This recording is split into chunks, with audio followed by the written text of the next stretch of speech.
ছোট পর্দার মুশফিকুর পারহান উমরা করতে সৌদিতে গেছে। যাক, দেখেও খুশি হলাম।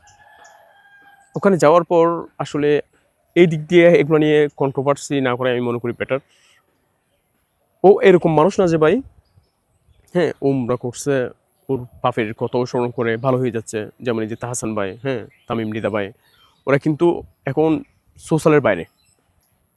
এই জিনিসটা আমার কাছে ভালো লাগছে। সো একটা মানুষ দেখলাম আমি, ডিবিসি নিউজের রিপোর্টার মেবি এটা, অনেক সুন্দর মাসাক দিয়ে একবারে হাজি, মানে একবারে পরিপূর্ণ একটা হাজি, কোনো ভাব নাই ও, মানে এরকম একজন পরিপূর্ণ একজন মানুষ। ওকে গিয়ে বলতেছে, ভাই আপনাকে এই জায়গা দেখে আমার অনেক বেশি ভালো লাগতেছে, হ্যাঁ আপনার তো নাটক আমরা দেখি, এবং শুধু নাটক না, আমরা আরও অনেক কিছু, আপনার অনেক কিছু দেখি।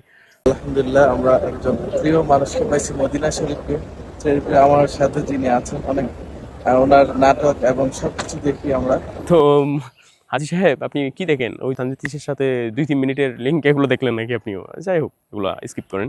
আর হচ্ছে ও একটা জামা পরছিল ফারহান, ওই এটা সৌদি আরবের টুকুরাইরা বেশি পরে আর কি, নাইজেরিয়ান আফ্রিকানরা, ওরা তো এমনিও একটু কালচে বর্ণের না, দেখতে কেমন একটা লাগে।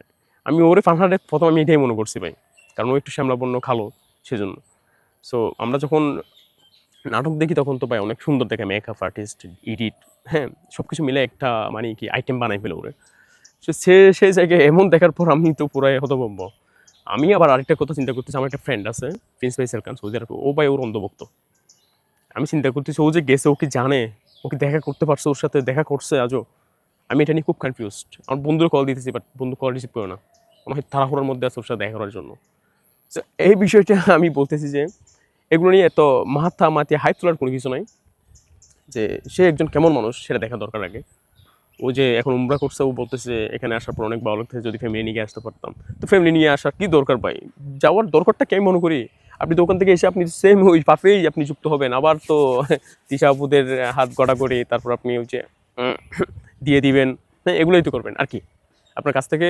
আর দেশের জনগণ কি এক্সপেকটেশন করে আপনাদের ভাই, এগুলো নিয়ে পড়ে থাকেন।